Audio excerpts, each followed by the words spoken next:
নমস্কার, physics with পিজিতে আপনাদের স্বাগতম। আজকের ক্লাস 12-এর একটি চ্যাপ্টার কারেন্ট ইলেকট্রিসিটির একটি গুরুত্বপূর্ণ অংশ আজকে আলোচনা করা হবে।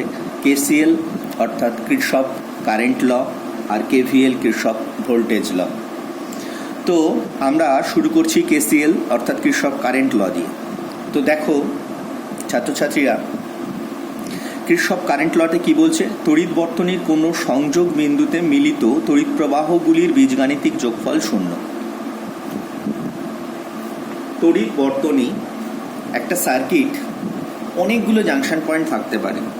কোনো পার্টিকুলার একটা জাংশন পয়েন্টকে যদি ভেবে নেওয়া হয়, তো তার মধ্যে যতগুলো কারেন্ট এসে মিলিত হচ্ছে তাদের বীজগাণিতিক যোগফল শূন্য। ব্যাপারটা বুঝতে গেলে আমাদের একটা ছবি আঁকতে হবে। ধরি এইরকম একটা জাংশন ও, যেখান থেকে কারেন্ট বিভিন্ন ব্রাঞ্চ থেকে কারেন্ট আসছে। এরকম অসংখ্য হতে পারে। এইবার ধরলাম এখানে I1, এটা I2, I3, I4, I5, I6, I7, এইরকম বিভিন্ন ব্রাঞ্চ থেকে কারেন্টটা ঢুকছে এই ও বিন্দুতে। ও একটা জাংশন পয়েন্ট ধরে নেওয়া হলো। ও একটা জাংশন পয়েন্ট যেখানে দেখা গেল এতগুলো কারেন্ট এসে মিলিত হচ্ছে। কিরশফের কারেন্ট ল কি বলছে? খুব সোজা বলছে, এই সবকটা কারেন্টের যোগফল, বীজগাণিতিক যোগফল শূন্য। এখন বীজগাণিতিক যোগফল শূন্য করার আগে আর একটা জিনিস, একটা সাইন কনভেনশন মানতে হবে। কি না, ইনকামিং কারেন্টগুলোকে আমরা incoming current I in coming গুলোকে আমরা সব পজিটিভ ধরব, আর আউটগোয়িং কারেন্টগুলোকে আই আউট গোয়িং গুলোকে নেগেটিভ ধরব। মানে ও বিন্দুতে যেগুলো এসে পৌঁছাচ্ছে সেগুলো সব পজিটিভ, আর ও বিন্দু থেকে যেগুলো বেরিয়ে যাচ্ছে সেগুলো সবগুলোকে নেগেটিভ ধরব। এই কনভেনশনটা মেনে আমরা যদি এবার বীজগাণিতিক যোগ করি, সেই যোগফলটা শূন্য হবে। কীরকম? তাহলে আমরা সেটাকে যদি লিখি, দেখো I1 ঢুকছে তার মানে পজিটিভ, I2 বেরোচ্ছে মানে নেগেটিভ, আবার I3 ঢুকছে মানে পজিটিভ, I4 ঢুকছে মানে পজিটিভ, I5 আবার বেরিয়ে যাচ্ছে মানে নেগেটিভ, I6 ঢুকছে পজিটিভ, I7 বেরিয়ে যাচ্ছে নেগেটিভ। এই হলো টোটাল বীজগাণিতিক যোগফল। এইটা সমান সমান শূন্য। এইটা হলো কিরশফ কারেন্ট ল বলছে। ঠিক আছে? অতএব এখান থেকে আমরা লিখতে পারি summation of I equal to 0 at point O. ও বিন্দুতে ও বিন্দুতে সামেশন অফ I বীজগাণিতিক যে যোগফল পাচ্ছি সেটা 0। ঠিক আছে? আচ্ছা, সামেশন অফ I সেখান থেকে লেখা যেতে পারে সামেশন অফ, আমরা I সমান সমান কি জানি? Q by T equal to 0। অতএব বলতে পারি summation of Q equals to 0। তার মানে এখান থেকে একটা জিনিস বলতে পারি যে কিউ অর্থাৎ যে পরিমাণ আধান ও বিন্দুতে আসছে, ঠিক সেই পরিমাণ আধানই চারিদিকে ছড়িয়ে পড়ছে। মানে ও বিন্দুর মধ্যে কোনোরূপ আধান সঞ্চিত থাকছে না, সেটাই বোঝাচ্ছে। ও বিন্দুতে কোনো আধান সঞ্চিত থাকছে না। এই যে ব্যাপারটা, এইটাকেই বলা হয় কনজারভেশন অফ চার্জ, অর্থাৎ আধানের সংরক্ষণ। আধানের সংরক্ষণ সূত্র থেকেই আলটিমেট এই কেসিএলটা পাওয়া যায়। তোমাদের অনেক সময় শর্ট কোশ্চেনে দেয় যে কেসিএল আসলে কোন সূত্রের ভিন্ন রূপ? কেসিএল হলো আধান সংরক্ষণ। তাহলে সেটা আমরা লিখতেই পারি আধানের সংরক্ষণ সূত্র।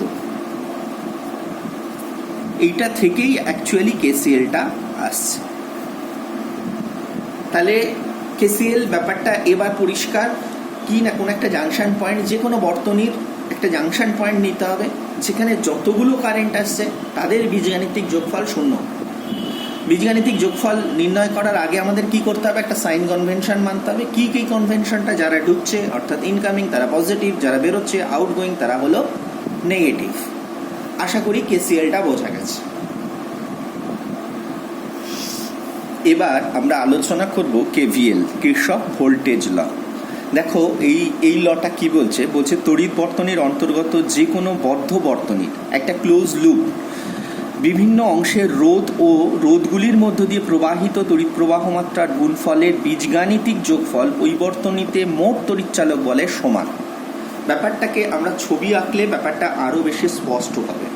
তো একটা বর্তনীর ছবি আঁকি যেখানে R1 R2 ধরো রোধ, বা আরও একটা রোধ আছে মনে করো R3, ভালো কথা।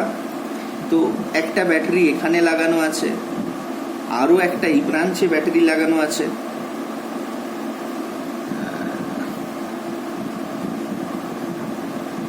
ঠিক আছে, অসুবিধে নেই। এই ব্রাঞ্চে ব্যাটারি মনে করো এই লাগানো আছে। তো এটা বললাম E1, এটা E2। তো তাই যদি হয়, এই কারেন্ট যাচ্ছে, আই কারেন্ট এই গেল, এই গেল, এই গেল, এই গেল, ঠিক আছে। আলটিমেট কি বলতে চাইছে, যদি আমরা এটাকে এ বি সি ডি নাম দিই, তবে লুপ হিসেবে যখন আমরা লিখব তখন আমরা এরকম লিখব, দেখো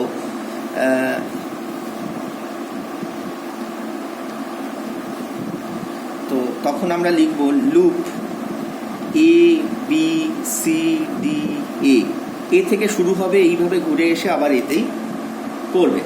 লুপ এইভাবেই কমপ্লিট হয়, যে বিন্দু থেকে শুরু হয় সে বিন্দুতেই এসে পড়ে। তাহলে লুপ ডিরেকশনটা আমি তোমাদের বোঝার সুবিধার জন্য বলছি এইভাবে, ভালো করে বুঝবে। এ থেকে বি, বি থেকে সি, সি থেকে ডি, ডি থেকে এইভাবে যাবে, ঠিক আছে।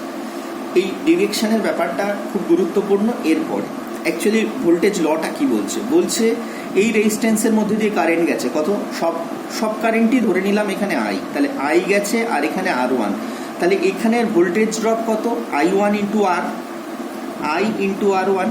আচ্ছা, পরেরটার ক্ষেত্রে আবার ভোল্টেজ ড্রপ কত, প্লাস আই ইন্টু R2, ঠিক আছে। তারপরেরটার ক্ষেত্রে ভোল্টেজ ড্রপ কত, plus I into R3 equals to, বলছে এই প্রত্যেকটা রেজিস্ট্যান্স, এখানে তিনটে আছে, তিনটের জায়গায় অসংখ্য রেজিস্ট্যান্স থাকতে পারে, প্রত্যেকটা রেজিস্ট্যান্সে যে কারেন্ট যাচ্ছে, রেজিস্ট্যান্স আর কারেন্টের গুণফল, রোধ আর কারেন্টের গুণফলের যোগফল, এই টোটাল যোগফল সেইটা হবে ব্যাটারি, মানে এই লুপটার মধ্যে কতগুলো ব্যাটারি রয়েছে তাদের যোগফলের সমান, অর্থাৎ E1 প্লাস E2।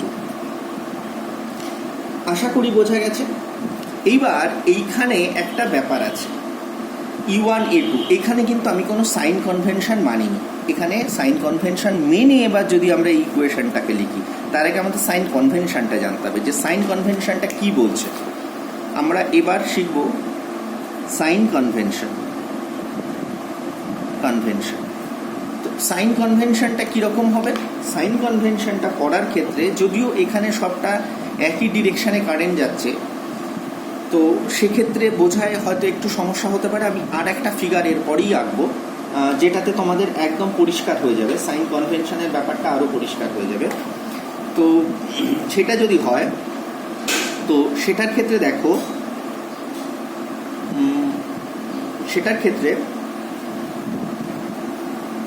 সাইন কনভেনশনের ব্যাপারটা আমি বলছি, লুপ এর ডিরেকশন, লুপ ডিরেকশন কোন দিকে, এই দিকে। লুপ ডিরেকশন এ থেকে বি, বি থেকে সি, সি থেকে ডি, ডি থেকে এ। লুপ ডিরেকশন এবং যদি কারেন্টের ডিরেকশন দুটো যদি সেম হয়, লুপ ডিরেকশন কারেন্টের ডিরেকশন যদি সেম হয়, তবে এই গুণফলের আগে একটা নেগেটিভ সাইন বসবে, তবে ওই আই আর আর এর গুণফলের আগে একটা নেগেটিভ সাইন বসবে, আই আর আর এর গুণফলের আগে একটা নেগেটিভ সাইন বসবে। আর ঠিক তার উল্টো, যদি ডিফারেন্ট হয়, সেম না হয়, যদি ডিফারেন্ট হয় তবে পজিটিভ সাইন বসবে, কার আগে, আই আর আর এর গুণফলের আগে। হলো এই একটা সাইন কনভেনশন, ভালো কথা। 2 নম্বর সাইন কনভেনশন কি বলছে, তাহলে এখান থেকে বুঝতে পারলাম, দেখো এইখানে তার মানে এইটার আগে আমি একটা নেগেটিভ সাইন দেব। কেন নেগেটিভ সাইন দিচ্ছি বুঝতে পারছো? যে কারেন্টের direction, loop direction same, loop direction এই দিক থেকে এদিকে যাচ্ছে, কারেন্টও এদিকে যাচ্ছে। আবার এটার ক্ষেত্রেও তাই, এখানে একটা নেগেটিভ দেবো, এখানে একটা নেগেটিভ দেবো, ভালো কথা। এইবার ব্যাটারির ক্ষেত্রে ডিরেকশন কিভাবে করব? যদি কারেন্টের ডিরেকশন ধরো এই দিকে হয় এবং ব্যাটারির যদি সেটা পজিটিভ দিক থেকে বের হতে থাকে, মানে কারেন্টের ডিরেকশন এই দিকে, তো এবার যদি এমনটি হয় যে ব্যাটারির ডিরেকশনটা তোমার দেওয়া আছে এই রকম, অর্থাৎ কারেন্টটা কোন দিক থেকে বেরোচ্ছে? নেগেটিভ দিক থেকে বেরিয়ে যাচ্ছে। পজিটিভ থেকে নেগেটিভ, মানে আমি যদি বাইরের দিকটা দেখি তাহলে নেগেটিভ দিক থেকে কারেন্ট বেরোচ্ছে। যদি নেগেটিভ দিক থেকে বেরোয় তবে এর আগে একটা নেগেটিভ সাইন বসবে।